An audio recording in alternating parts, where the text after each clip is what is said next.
Well, who expected these two teams to even be bowl bound? The Kennesaw State Owls, coming off of one of their worst seasons in their first year in the FBS, off of a 2-10 season.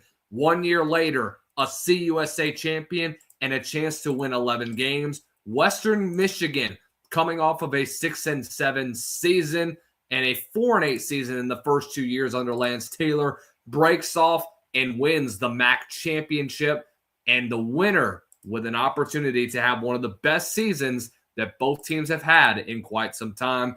This is the Myrtle Beach Bowl preview between the Kennesaw State Owls and the Western Michigan Broncos. Hello, everyone. My name is Lucas Hill here of the Southern Sports Scene. We're previewing every bowl game of the season. I know we missed one with the Xbox Bowl, but it was a very exciting game. We've had a very exciting bowl season thus far, and we want to continue to bring you the best of the bowl season here on the Southern Sports Scene. But before we continue any further, thank you guys so much for watching. Hit the like, share, and subscribe down below. Turn on the bell notifications so that you are notified every time we go live, post a new short, or post a new video here on the Southern Sports Scene. Want to thank our good friends at Frost Buddy. Go on over to frostbuddy.com. Click the link below. Use our code SSS15 to get 15% off of mugs, tumblers, whatever you need for the holiday season. And also want to thank our friends at Chike Nutrition.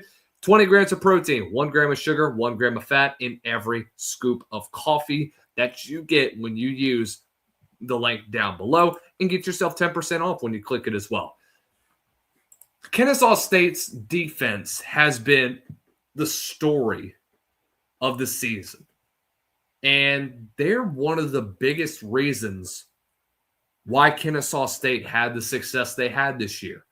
And many people saw that Jacksonville State game, and they pretty much wrote them off. Oh, well, that's it. That's the end of their run. They're not winning a CUSA. Heck of a season. They're bowl bound, but that's going to be all we're going to get from that. Dexter Williams was incredible this year for Kennesaw State. And I thought he did a really, really fine job at the end of the day. I thought that you saw a good bit of what he had to offer in times whenever he saw the field. Obviously didn't see a whole lot of Dexter Williams, but we did see what he can bring. And unfortunately, we will not be seeing him in the Myrtle Beach Bowl. He will be entering the transfer portal. But it has been the Amari Odom show. Amari Odom, I mean, how about the sophomore and what he has put together for a sophomore campaign? Coming from Inglewood, California, and finds himself the former Wofford transfer in his first full year. And the only thing he does is having almost, 67% completion percentage, 2,300 yards and 18 scores. Oh, by the way, he can run the football too. One of the ultimate dual threat quarterbacks in the CUSA. Does some great things, is clutch. Might have a bad game, might get knocked around a couple times, but he's going to come right back, and he's going to dominate. And he's going to make a lot of teams pay. He's done it over and over and over again this year. You saw what he did in the CUSA title. Stood in the pocket strong, worked in, and found big plays to create.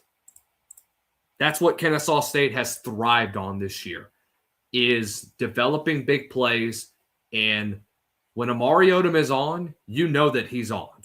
He's going to create those opportunities that the Owls need to pull away with a victory. That's why they're sitting there with 10 wins on the season. And these aren't just whatever wins.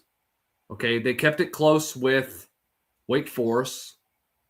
He didn't play in the Wake Forest game, but after that, pretty much took over the rest of the year.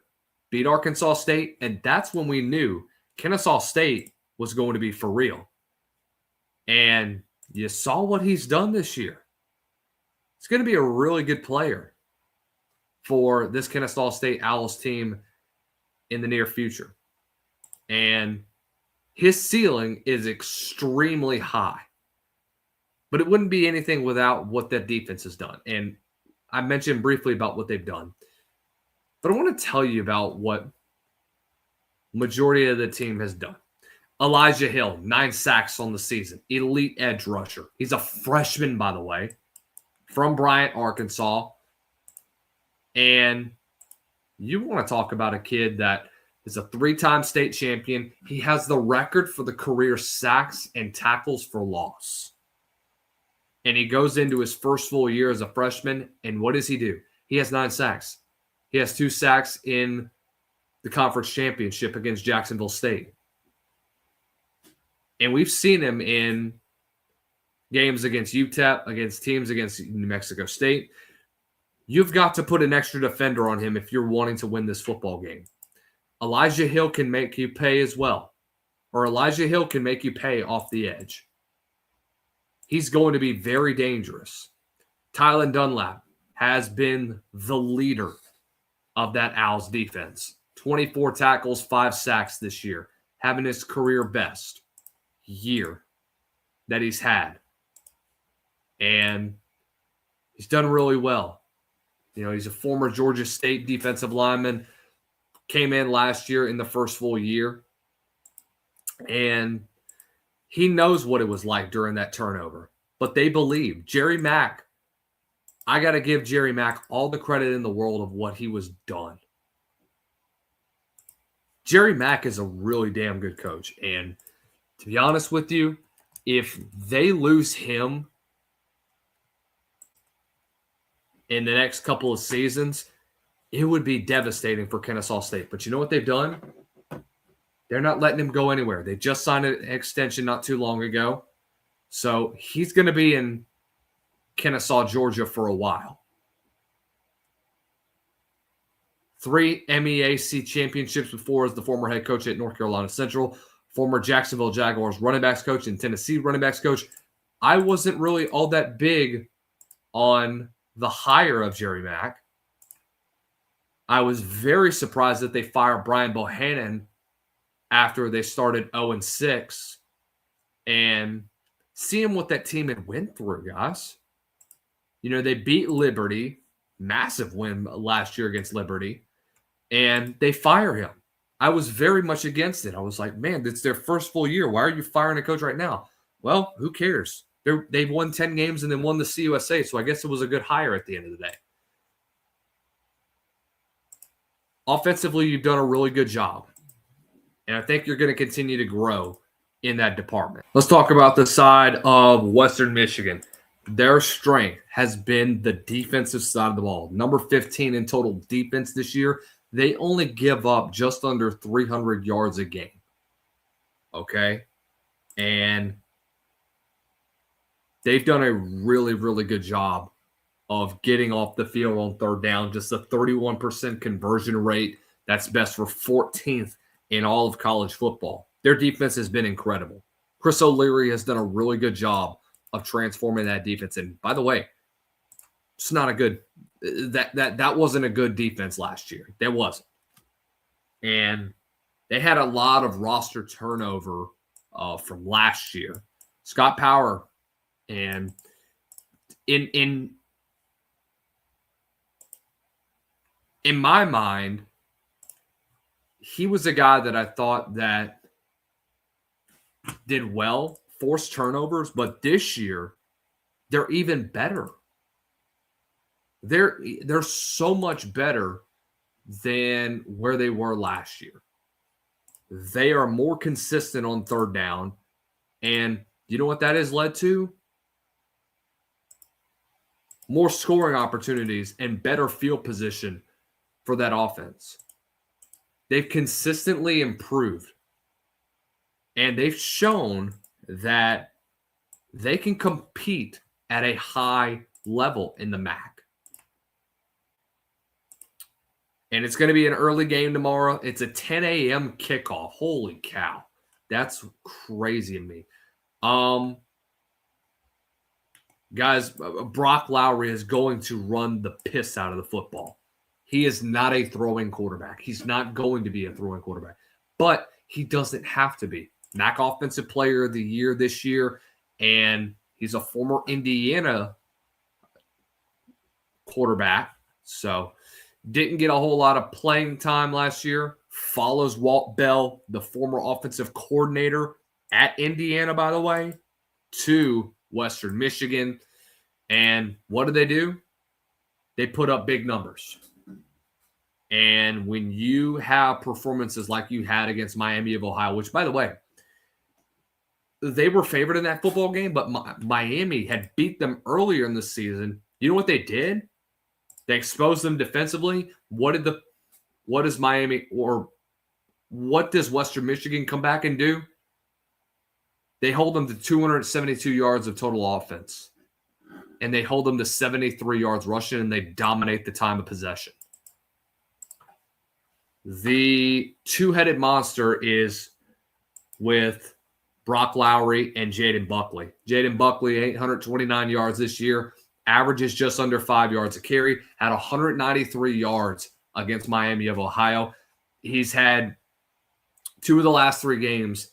He's had 100-plus yards and 5 scores in both of those games. And I'm about to pull up the calculator and do some calculations because I think he's got just over 400 yards in the last 3 games.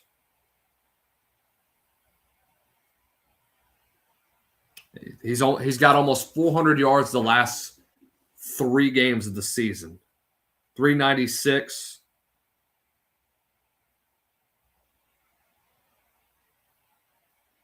Averaging over 6 yards a carry.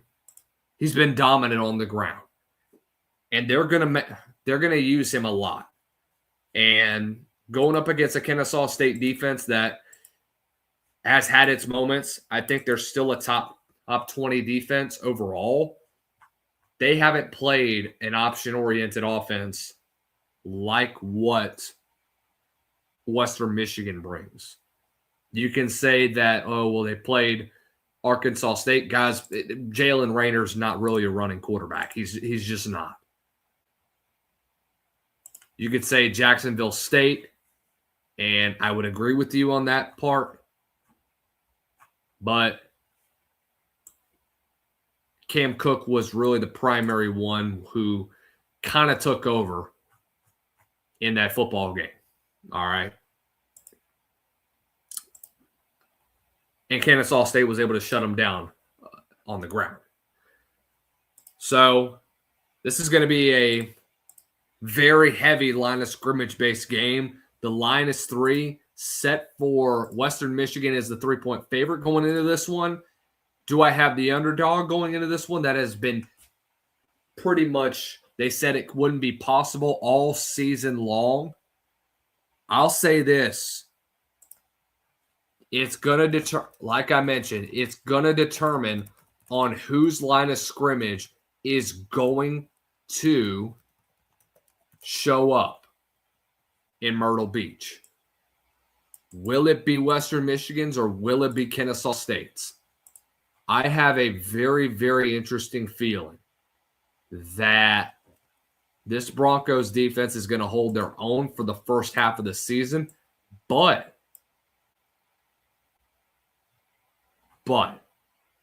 I think that Kennesaw State, from what the implications mean to them, guys, they were 2-10 last year, and they have an opportunity to get to an 11-win season. Guys, they were one of the best group of 5 teams in the country, a complete turnaround from where they were last year. A complete turnaround.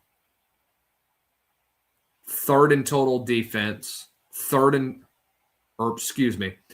in total offense this year in the CUSA. 436 yards a game. Can they spread the football out? Can they spread this Western Michigan defense out? I think they have the opportunity in this one. I think Kennesaw State is going to find a way to cover in this football game, And I think that the Owls, I believe, guys, I believe. And I have a very good feeling about this one. Give me Kennesaw State in the upset. I think they complete an 11-win season. What a heck of a year it was for Jerry Mack, winning 10 games. He's got an opportunity to cap it off with 11. I think he does after this morning. Let me know what you guys' thoughts are in the comment section below. Does Western Michigan cover in this one? Does the defense do their job? What do we think about what Kennesaw State is going to do? Let me know in the comment section below. Thank you guys so much for hopping on in. And once again, stay blessed. Don't stress. You have a great rest of the week.